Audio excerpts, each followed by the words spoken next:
419 with Gretchen DeBacker, Matt Killam, and Kevin Mullen.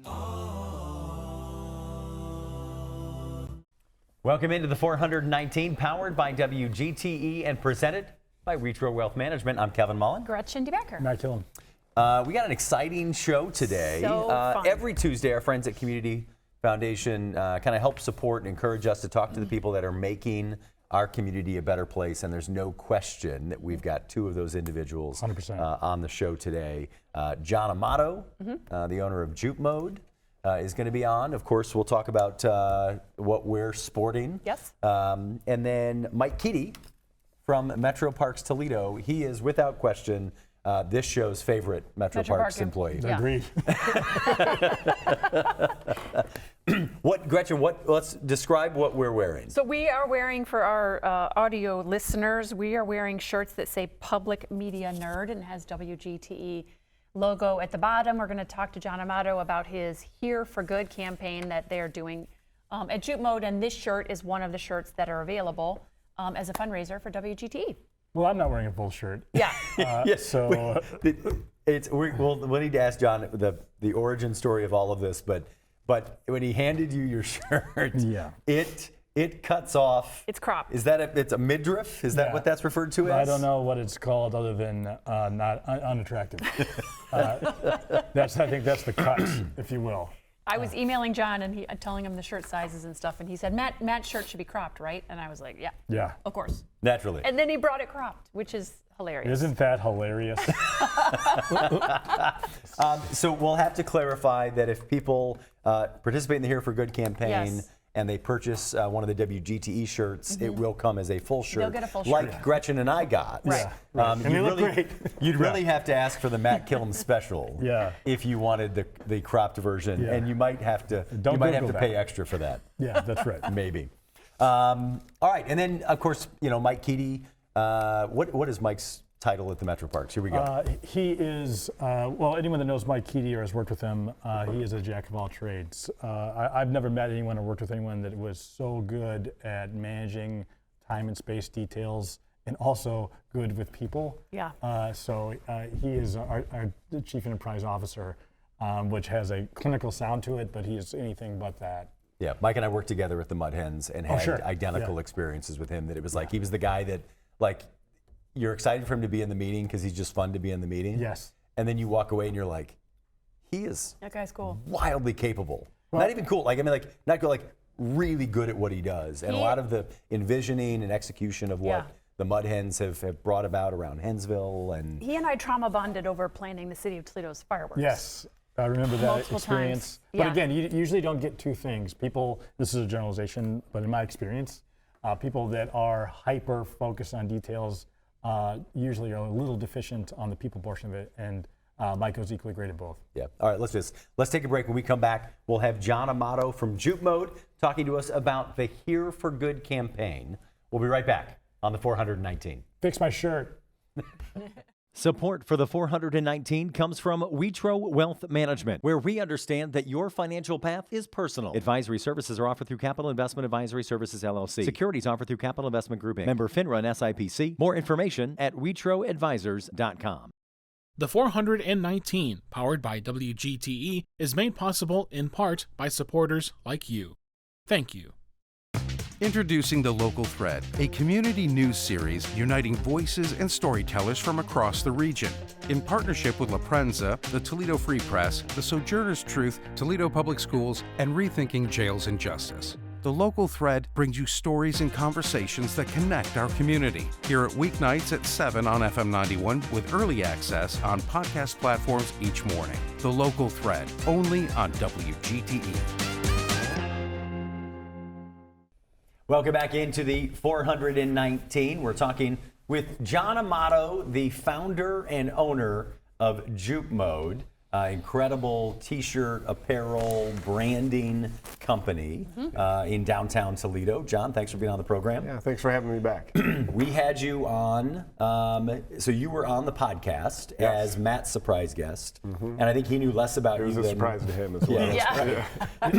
But then you were also part of our very first show on this program as well. right. Yeah. I, It's almost like we like him or something. Yep, just shy of that. That is one of my favorite stories about the podcast, and although we do obviously give each other a hard time, you are somebody I care about a great deal, but the duality of me also learning a great deal about you as my own guest and friend. Yeah, didn't you learn like on the podcast where he graduated from school or that he even Some kind of had a t-shirt degree thing or something? too? Yeah, pretty cool. Tell me the kind of what it inspired you to give Matt half of a t-shirt today. Yeah. Well, Inspired is probably generous. yeah, Matt's the one who's always playing jokes on other people, and so I thought it was appropriate to give him a hard time every once in a while. And so I think for everybody who's been in this seat here, Yeah. they've wanted to dish it back a little bit, and this was my opportunity. Is love it it. considered, so I've got a almost teenage daughter, and we're trying to teach Yeah. her how to handle bullies. Yeah. Is this considered a win or a fail for you that Matt is proudly wearing the crop top on television? Well, I expected nothing less, but I did bring a backup just in case. So he has a full shirt ready for him as well. But this is a shirt that's just one of many that people can get. Juke Mode t-shirt that supports local organizations, all part of the Here for Good campaign. Right. Talk about what that campaign is and where that idea came from. The Here for Good campaign came about during the pandemic when Never heard of it. people were, things were shut down and there wasn't an opportunity for people to make money, and we said, hey, we do online stores for people all the time. We can help people right now by running online stores for any organization, individuals. They can sell shirts, proceeds can go back to them.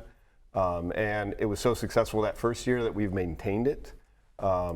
And this year we have over 560 participants. Wow. That's actually 200 more than last year, You're so we're kidding excited me, to see John. so much Wow. growth.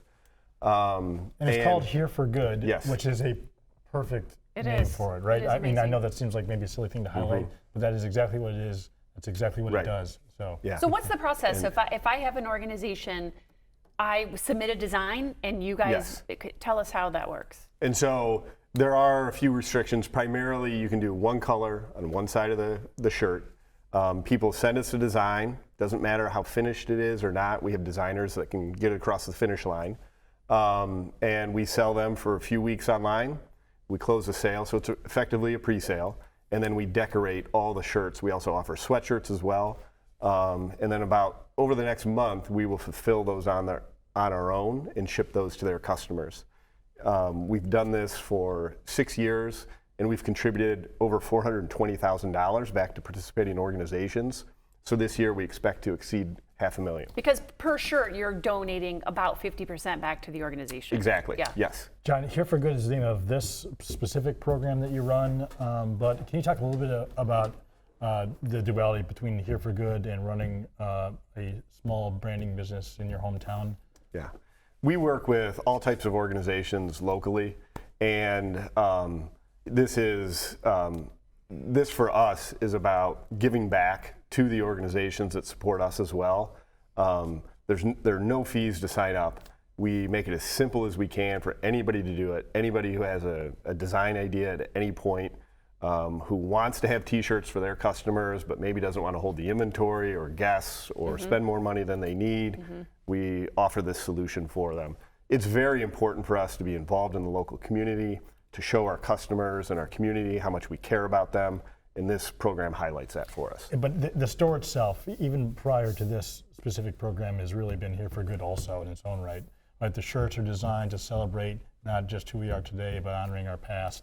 Conceptually, I can't imagine anyone not knowing that Juke Mode exists or its sort of mantra or philosophy, but if you can tell the story for probably the millionth time, can you walk us through what it is and why it's important?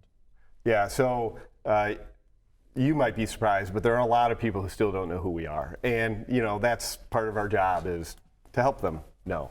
And we like to highlight the history of Toledo. We do that with vintage Toledo t-shirts that we have a retail store where we sell those. And they celebrate the good stories about Toledo's past. And I think Toledo's past is a reflection of what is possible for us as a city as well. And it's so fun to talk to people about Lion Store, because we have a Lion Store shirt, or Tidkeys, or whatever it might be. People tell us stories about how their parents met in the shoe department at Lion Store. That's the one that I think of the most. Yeah, and, what a fun story, John. We just hear so many, thank you. We hear so many stories that people share with us because of what we do. Yeah. It's fun to be connected to Toledo and to Toledoans in that way. We talked a little bit about the process for how you pick the designs or what you're going to be honoring. At the risk of putting you on the spot, and I hope to God isn't just the dreadful story you just regaled moments ago, but is there a particular image or old store that was warm to you or particularly special to you? Yeah, well, Lion Store, once again, is something that I remember a lot. Yeah. We have a Sufficient Ground shirt. You do, yes. Which we're actually printing in the next week. It's the We're actual reprinting it. logo, and our proceeds go to the Arts Commission. Yep. How fun is that? I didn't know that. Yeah, And I it's also great. like the Thackeray's one. I don't know if you still have Thackeray's that. is great. Thackeray's is Yep. a good one. I get my dad that every year for Father's Day because he never remembers what we get anyway. It's just a real good go-to. Yeah. Right. Yeah. I think I have heard people use juke mode in the same way that they use, Kleenex, right? Like, go get me a Kleenex. And it's like, well, that's a brand. But I've heard people say, like, when I'm talking with clients or folks about, trying to order apparel for their organization, they're like, yeah, but I want a juke mode shirt. Yeah. And they're not saying necessarily the brand. They're talking about the comfort, the feel, the That's style. That's the truth. There's some. I know there's some intentionality with you about. From the very beginning about the exact shirt that you were selling. Yeah, absolutely. We want to produce a shirt that people want to wear and will wear more every day. And a softer shirt generally gets you there.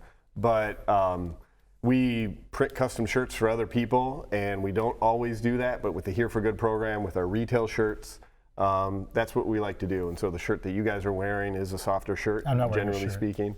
It's still technically a shirt. Half shirt. But, The half that you're and so- wearing is very soft, Matt. Some of it's the way we print it and the print technique that we bring to it. But, for us, one thing that we tell our customers is a nicer shirt is worth the value because it will be worn more, it will be seen more, it'll create a stronger connection with your customer and then other people that see that. Can you tell us a little bit about, I'm sorry, Kevin, a little bit about the retail space that I think it's only about a year old, maybe two, on Monroe Street? Yeah. So going back to our connection with the community, it's very important to me and us as a company that we invest in downtown Toledo. And so we renovated our second building in downtown. It's in the Uptown neighborhood. So we're very involved with Uptown. It's on Monroe Street, just a couple blocks away from Cherry Street Mission. It's a building that it was a huge renovation project for us. It's 27,000 square feet. Wow. And we actually had to replace the roof in the front portion. Oh, boy. There was that much work that had to be done. And we did expand our storefront. And so that's where we sell all the merchandise that we have that celebrates Toledo stories and the area. And so it's nice to have more space. It's a very welcoming space, at least we hope it is for our customers or anybody who comes in and may be looking for something. And we are right on Monroe Street, so anybody who's driving into downtown from the west may pass that on the way in. It's a lot more accessible. We have our own parking lot, and we'd love for People to stop by. It's great. Yeah, the renovation looks amazing. It looks great. It really does. We're talking with John Amato, the founder and owner of Juke Mode. You guys are more than just an apparel company, though, as well, because I don't, the folks that know you, they probably have no idea that you guys. I've worked with you guys on doing signage. Right. What? Give me the breadth of what you guys are doing now that you're in this new space. Yeah. So, especially with our expanded space, we are able, like you said, to do signage. One thing that comes to mind are vehicle wraps, but we fall into what we call the custom decoration space. So anything from screen printing, embroidery, promotional products, signage, all falls into that. And so we work with anybody who needs that, but a lot of local businesses. You started out in a lightless room printing shirts, if my memory serves. Yeah. There is a absolute must in terms of learning how all the equipment works and be able to do it yourself. What's been the most challenging thing for you to be able to learn to do underneath your own shingle? Starting or running your own business it's a very difficult thing. Small business is hard. Yeah. And that's one thing that I love about the Here for Good program is that we're able to support so many small business owners or small organizations, whether it's nonprofits, schools, and so on. And there are countless examples of things that were hard, whether it's really basic, like learning how to burn a screen. Yeah. I'm a screen printer at heart, and I almost stopped before I got started because I couldn't figure out how to burn a screen. Now, what's burning a screen? Well, screen printing is called screen printing because you use a screen to apply ink onto a substrate.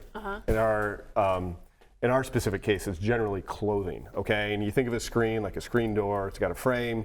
The holes are smaller, and so every shirt that we screen print, we're using one screen per ink color on that. And it's kind of one of those things that you need to see in person. And we do like to walk people through that. But it was a very challenging thing when I started. I didn't have any formal education in it, wasn't trained anywhere else. And so to learn that on my own was a challenge. The Here for Good program is going on right now at Juke Mode, continuing through March 22nd. Yes. Supporting nonprofit organizations. Right. I know I do a lot of work with Connecting Kids to Meals. Absolutely. We've had Wendy on the show. They've got a Take a Bite Out of Hunger shirt. Cool. Proceeds going back to support their organization. Of course, our Public Media Nerd shirts that we're sporting on the program today, available supporting WGTE. Incredible community organizations, small businesses, entrepreneurs, neighborhood groups, PTA. I mean, it's the 536.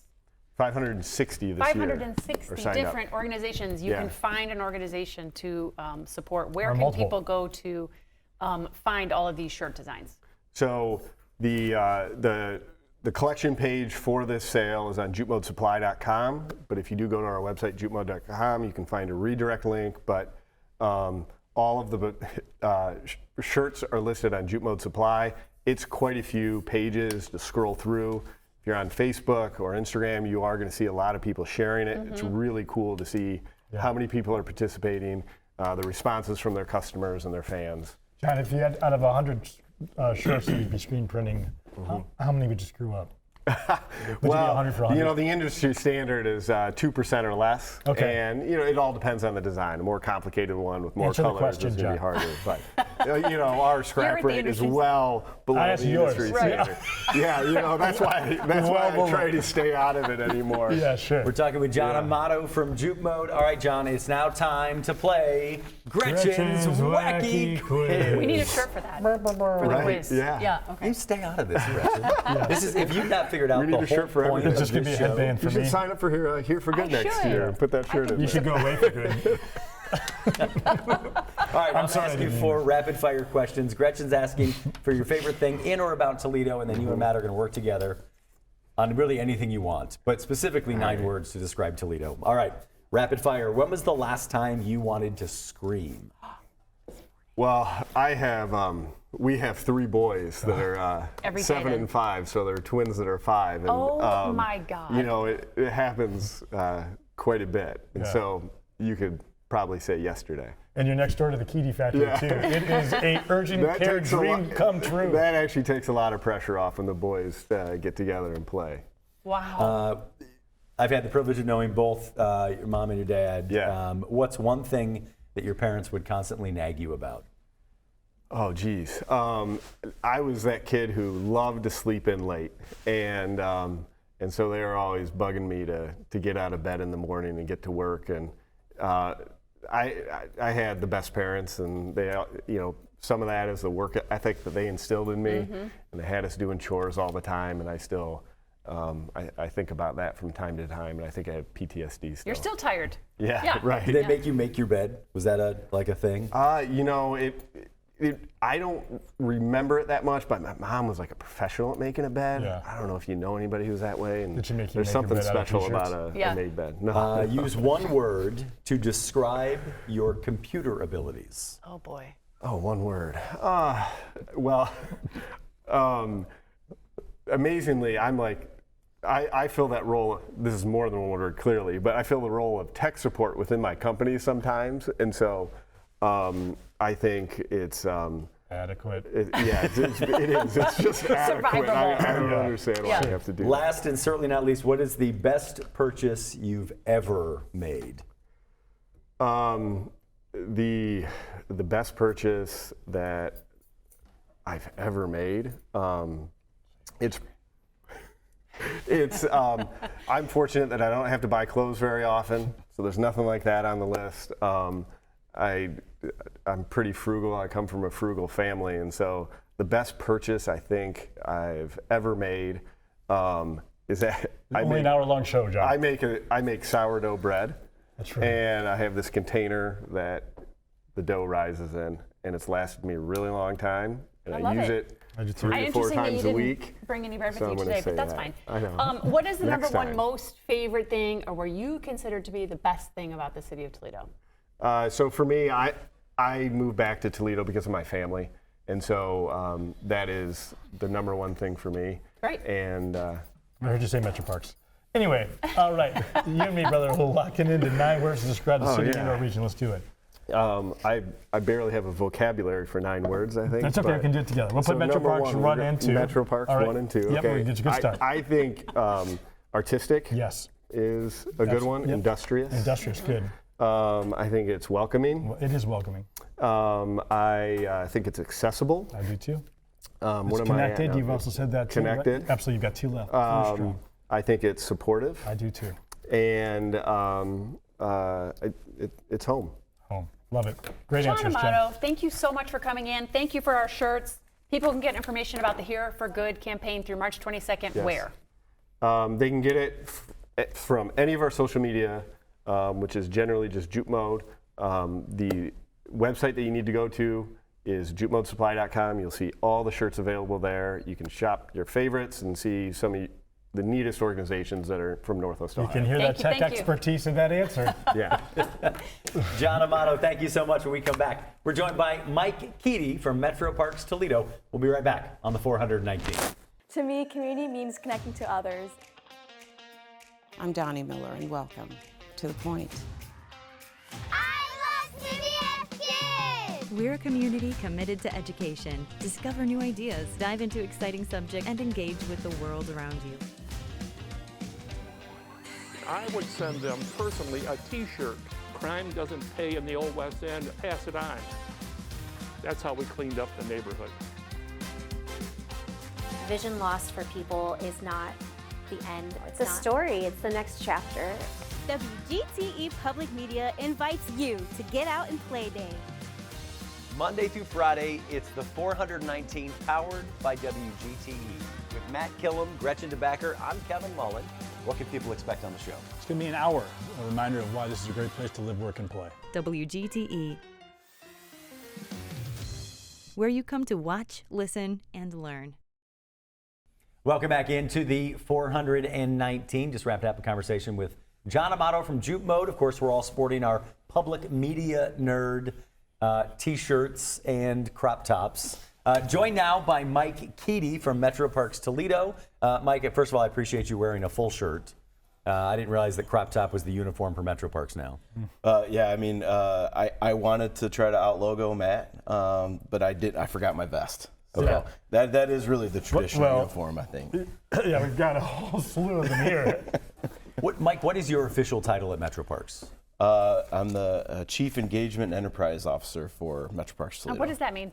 That's a great question. Throughout my career, I have gotten to champion some of the most fun and engaging things happening in our community, and that's the best way I would describe it. Is all the fun and exciting ways that we get to connect with the community throughout the entire county at Metro Parks is what I get to work on every day. I want to back up. You and I met through the Mud Hens and Walleye.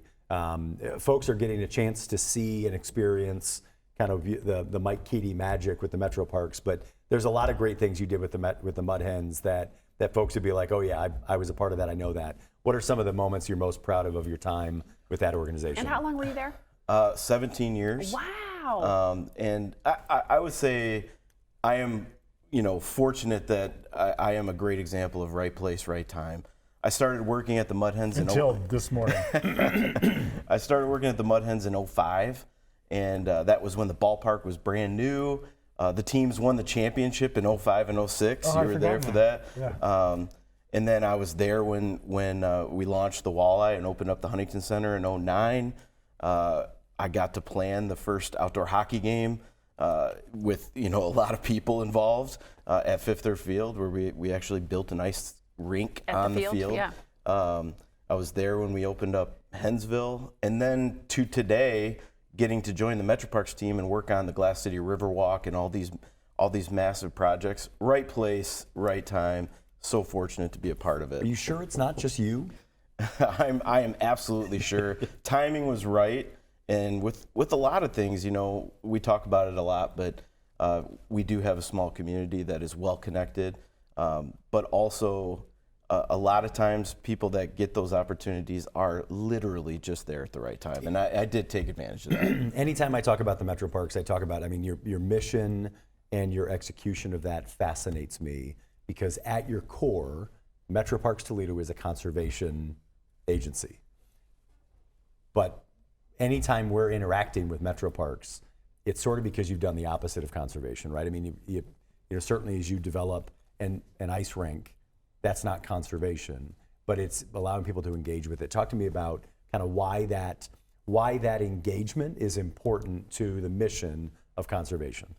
Well, first of all, I would have to credit Matt's leadership for really stewarding that for the Metro Parks, about creating that connection with the outdoors in many different ways, because it was his good work and a lot of people at Metro Parks that preceded me that really started that conversation with the community, that all the ways that you connect with the outdoors generates an appreciation for the outdoors.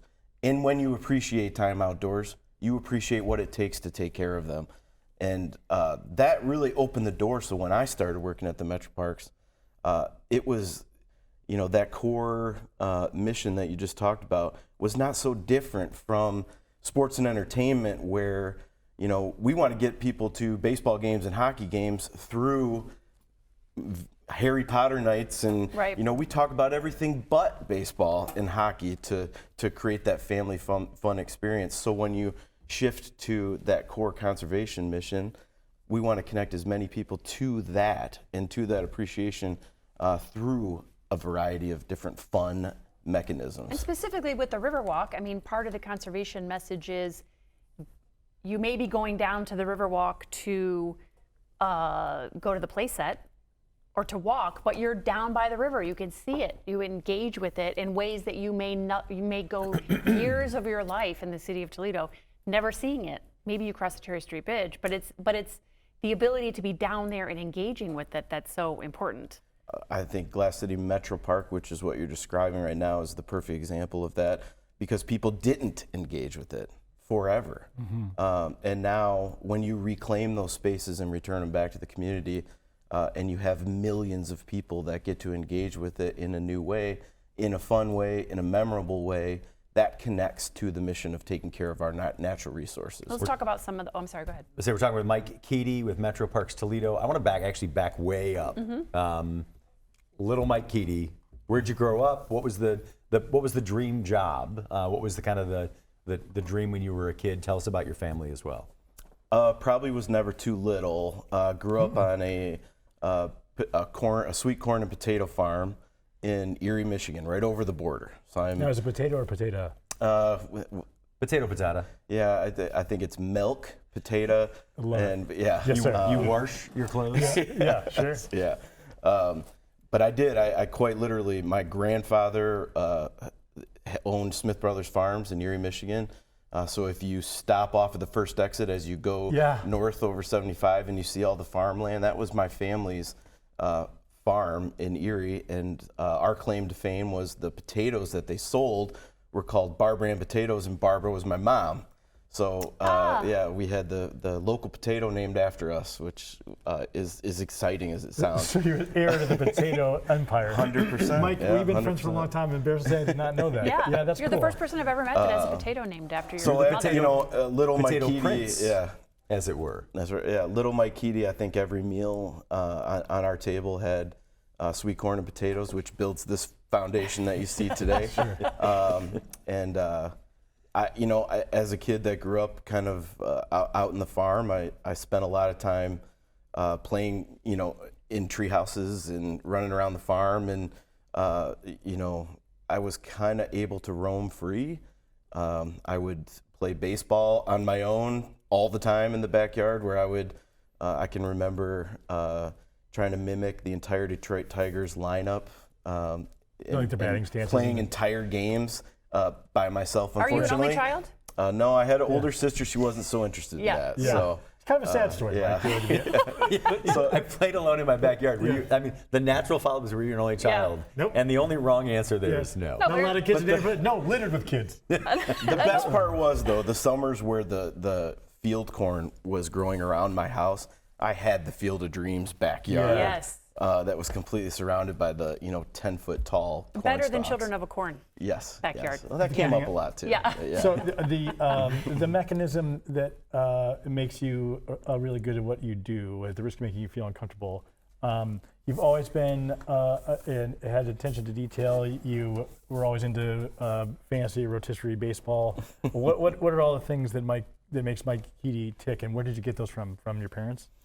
My parents are both public school teachers, so I definitely think they were really intentional about their philosophies on how they taught us to experience things. So I credit a lot to growing up in that household. Also having my parents available all summer long. Yeah. Being able to, my dad was a basketball coach, being able to go to basketball practice as a kid, and I was very much a part of their lives. I think when I look at my grandparents, I literally lived next door to my grandpa, who ran that farm, and later my uncle ran the farm. We called it the compound. All my mom's brothers and sisters all lived right next to each other, so I was always around a community. And then I look at my dad's father, who came over from England when he was 12 years old, came up during the Great Depression, and in the Detroit area, worked for 50 years at Great Lakes Steel.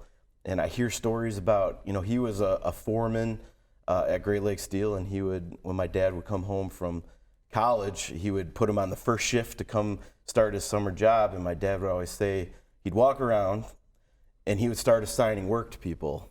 And he would always assign work to people that were already in the middle of doing something, and never the people that were sitting off to the side.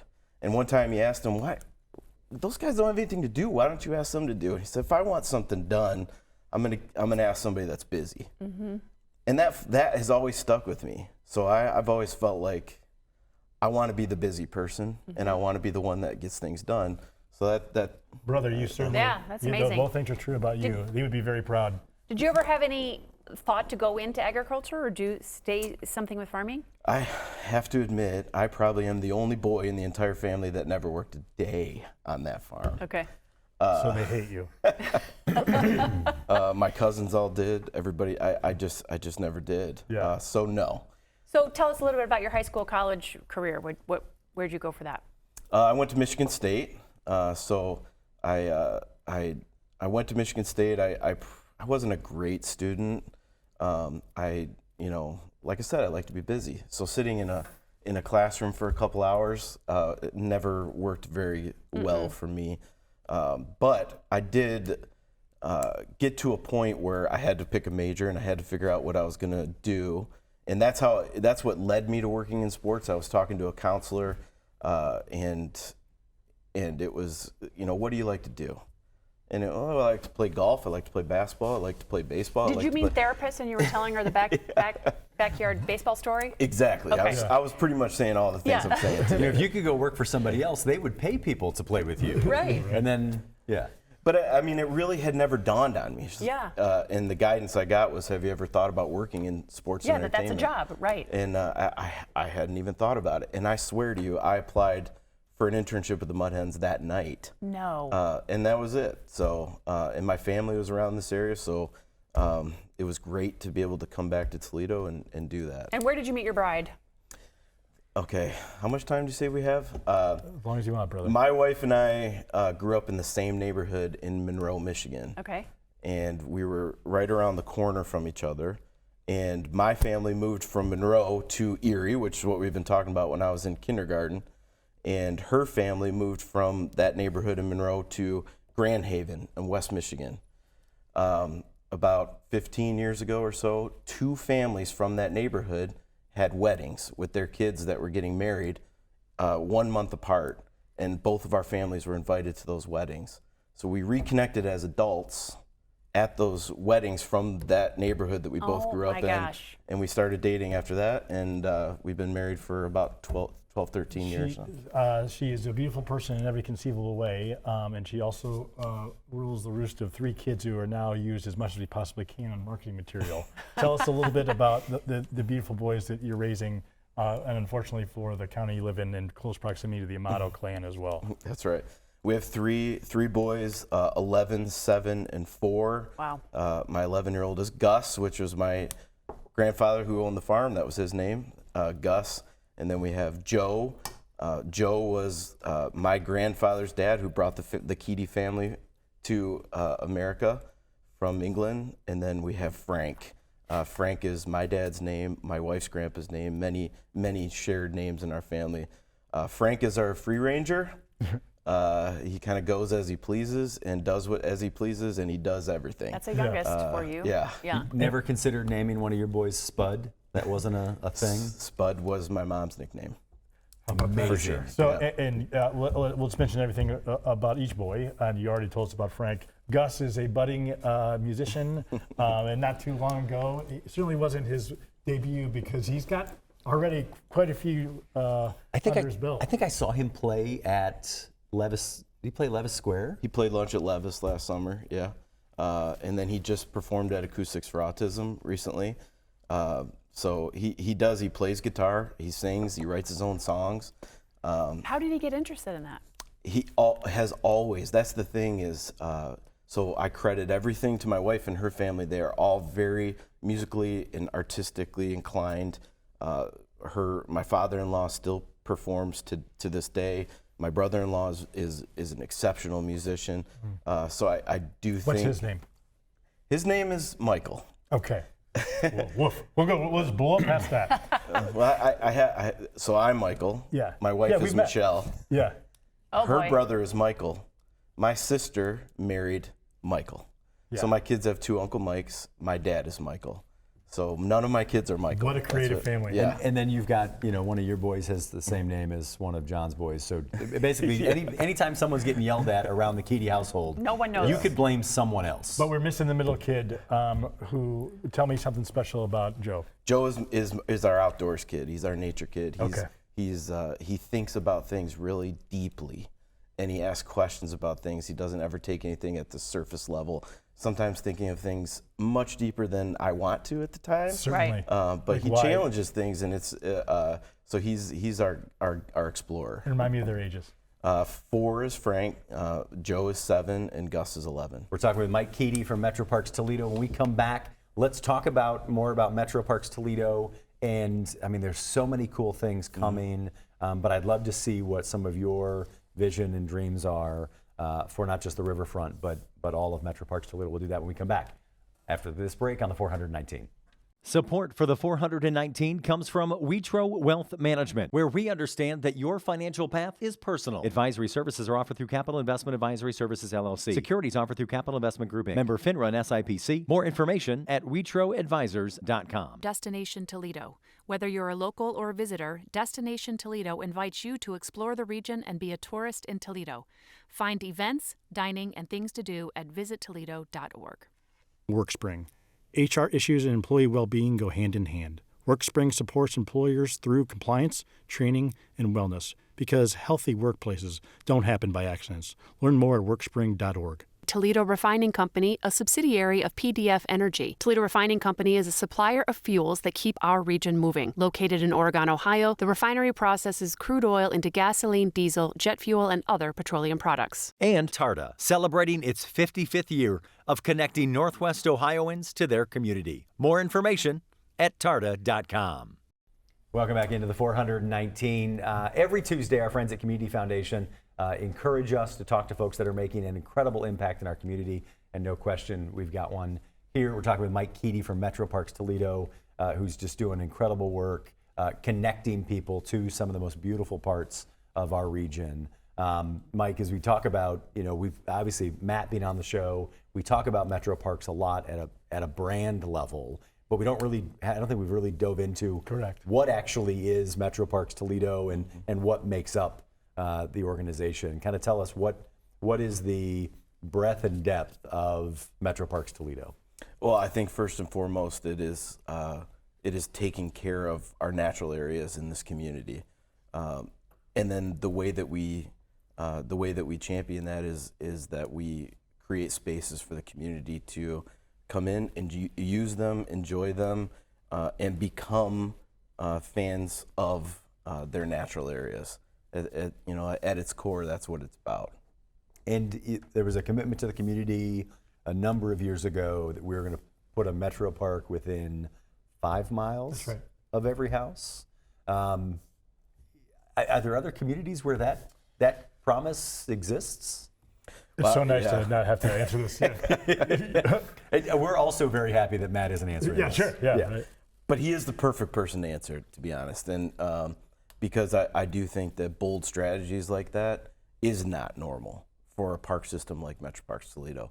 We are so fortunate in our community to have a park system that is trying to achieve those types of things, because it is so important to take care of our natural areas.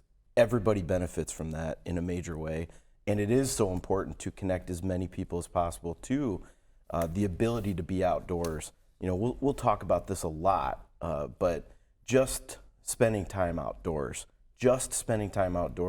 has such a measurable impact on your health and well-being, mental health, physical health, just time. So if certain areas don't have access to that because there's no access to parks or experiences like the ones we're talking about, that's a critical issue in a community. So having bold strategies and things like that, I think is what makes Metro Park stand out. Can you talk a little bit about the Metro Park as economic development driver? When you go into these areas and renovate, that's probably not the right word, but a marsh area, turn it into a park with paths and clean up the entire area around it, that contributes to the neighborhood and to the other economic drivers in that area.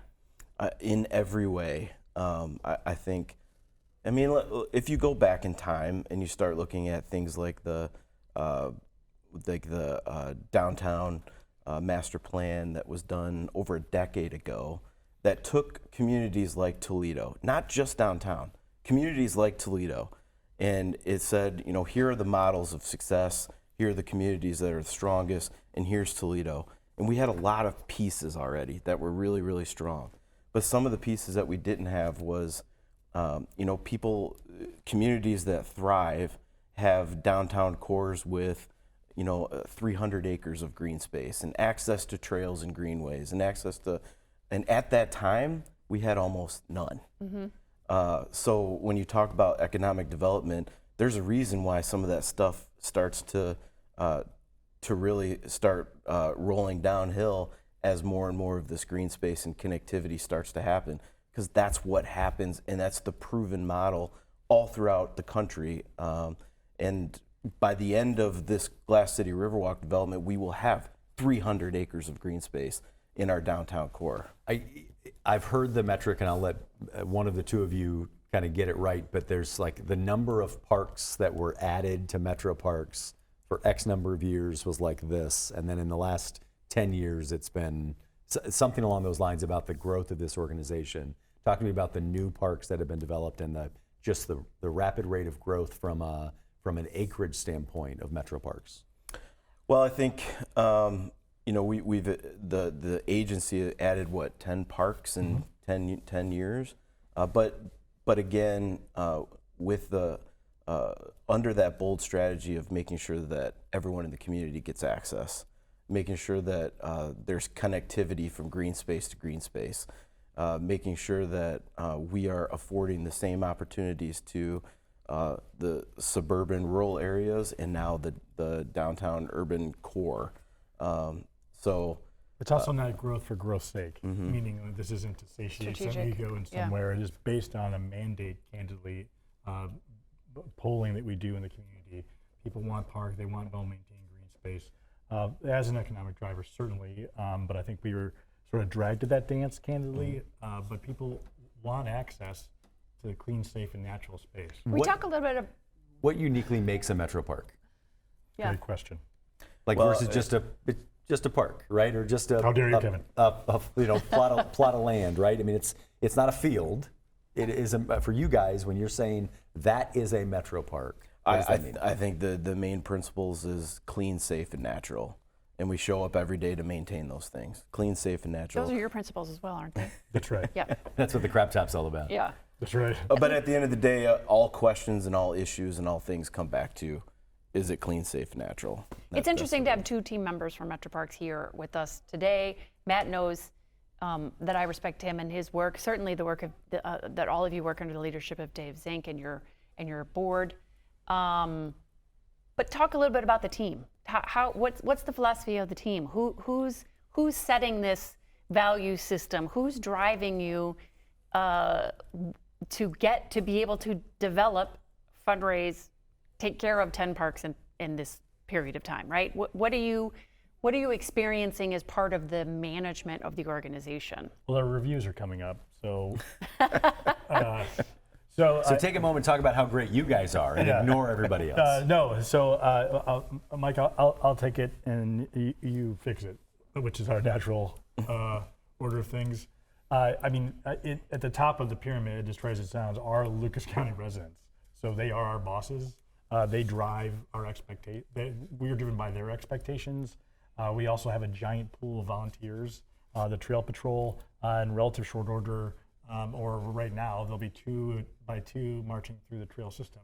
They're there for sure to give guests of the park information they might be looking for or need, but just as much, they are holding us accountable to Metro Park standards.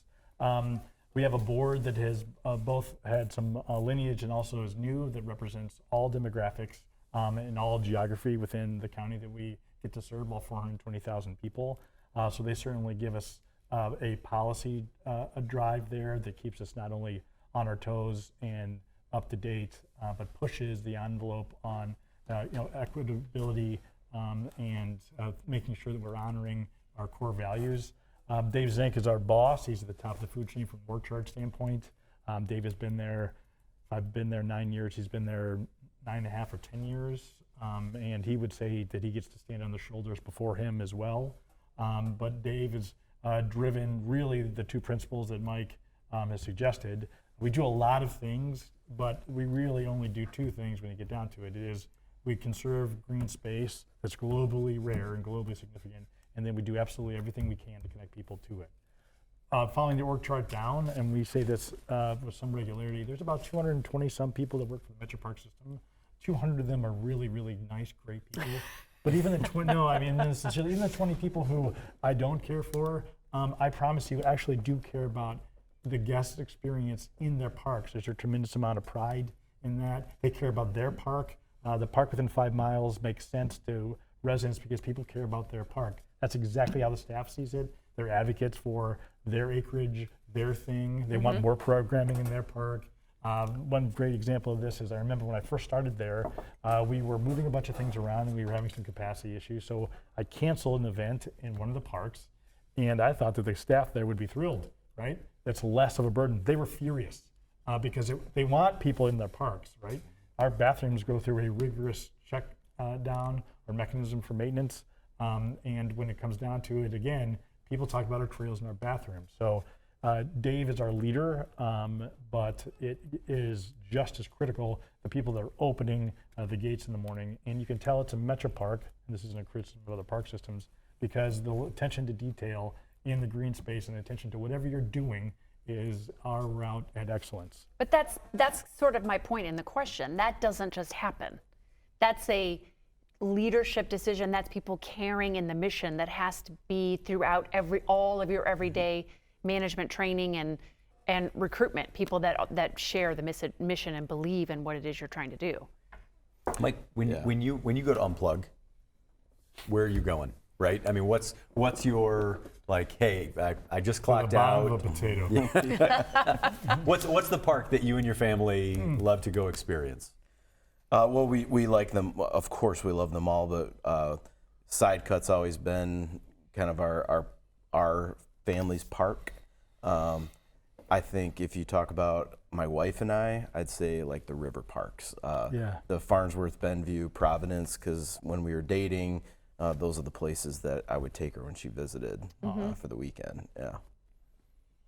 Matt, what's yours? I grew up in Wildwood, so it's near and dear to me. Manhattan Marsh, which is the park that completed the promise to have a park within 5 miles, and I got to be a part of the tail end of that. So I got to be there for the party and the ribbon cutting. Yeah. Admittedly, okay, Gretchen. Let's talk a little bit about the ribbon, if we could. I know that we're it's another example of a tremendously successful new aspect of the Glass City Riverwalk. It's getting ready to close for the season. Can you talk about? I think this was the second full season for the ribbon, third season for the ribbon. Can you talk a little bit about how it went this year? It continues to exceed our expectations, and I think the way that I would frame it is you're going to be busy during the holidays every year. Yeah. At an ice skating ribbon. But on February 15th, we had 1,500 people that skated at the ribbon. Insane. You know, on last weekend, we had 800 people that came out and skated at the ribbon. We work with people that have and operate places like this around the country, and that is not typical. Yeah. So I think, one, it's just a beautiful setting. It's a great experience. We've connected it with the Market Hall building where we have, food and beverage and comforts, and we have the Cabana Village where groups can gather. We have about 2,500 group outings a year that happen out at the ribbon. It's a very fun thing to do. So there's something for everyone.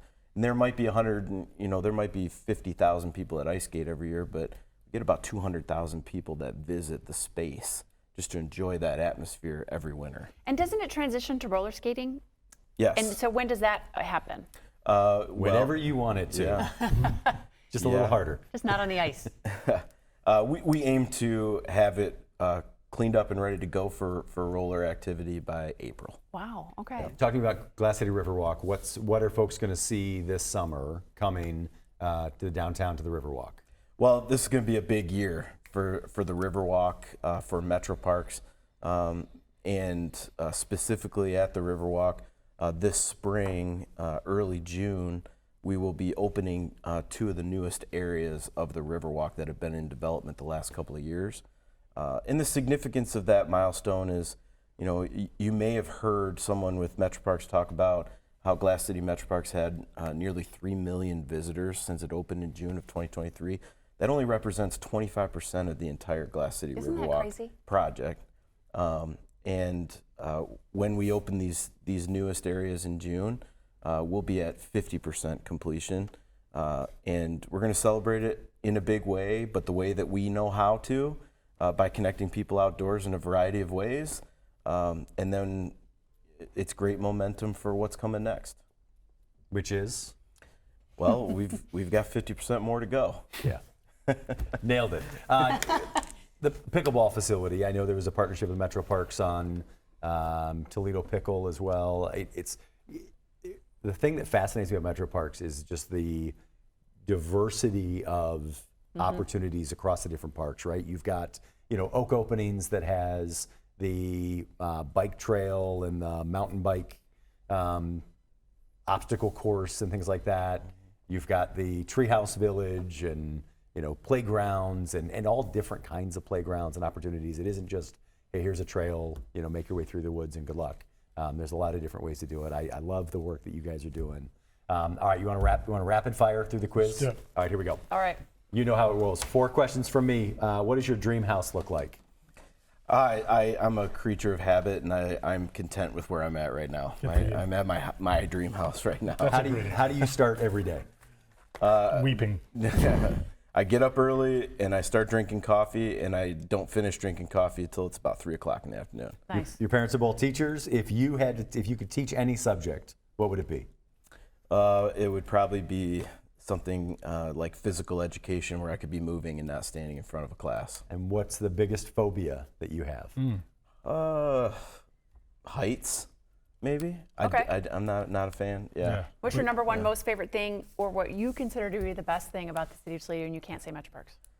Oh, goodness. Well, I think, the experiences that the community offers, raising a family in Toledo, we have access to everything, and we are never without things to do. So that's my favorite, is just access and experiences. Love it. We'll end it right there. Yeah, Nailed great. it. Mike Keedy with Metro Parks Toledo. Thank you so much. You owe Matt $20 for letting you off the hook with the 9 words. When we come back, we will wrap up this Tuesday edition of the 419. You laughed with us. You learned with us. Hi, neighbor. We made sure your childhood was special. Memories that could only be provided by PBS. For generations, we've given you programs that made a difference. Programs that entertained, informed, and inspired. And today is no different. This is WGTE Public Media in Toledo. It's where you belong. Introducing The Local Thread, a community news series uniting voices and storytellers from across the region.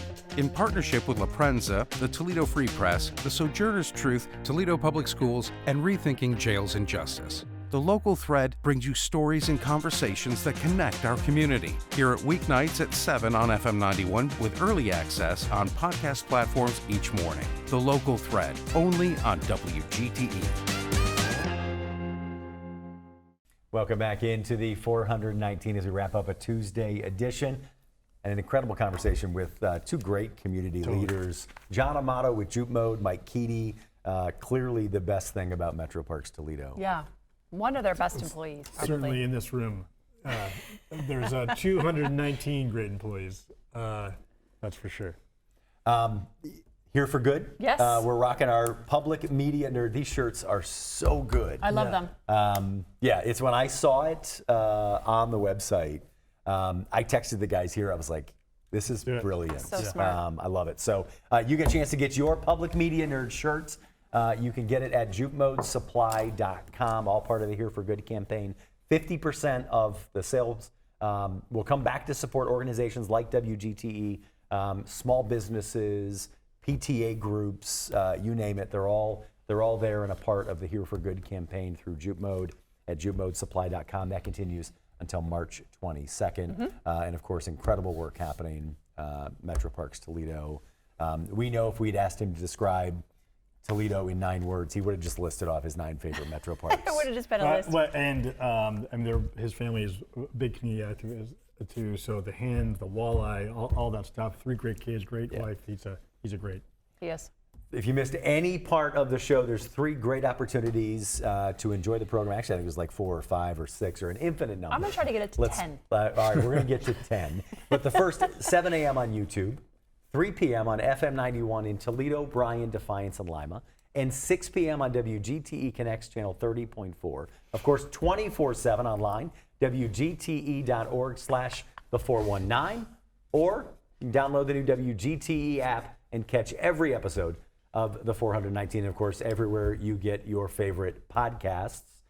If you want to be on the show, you want to highlight the great work that you or somebody else in the community are doing, shoot us an email, 419@WGTE.org. Huge thanks to John Amato from Juke Mode for being with us, as well as Mike Keedy from Metro Parks Toledo. And thank you for joining us for another episode of the 419, powered by WGTE and presented by Witro Wealth Management. The 419, powered by WGTE, is made possible in part by supporters like you. Thank you.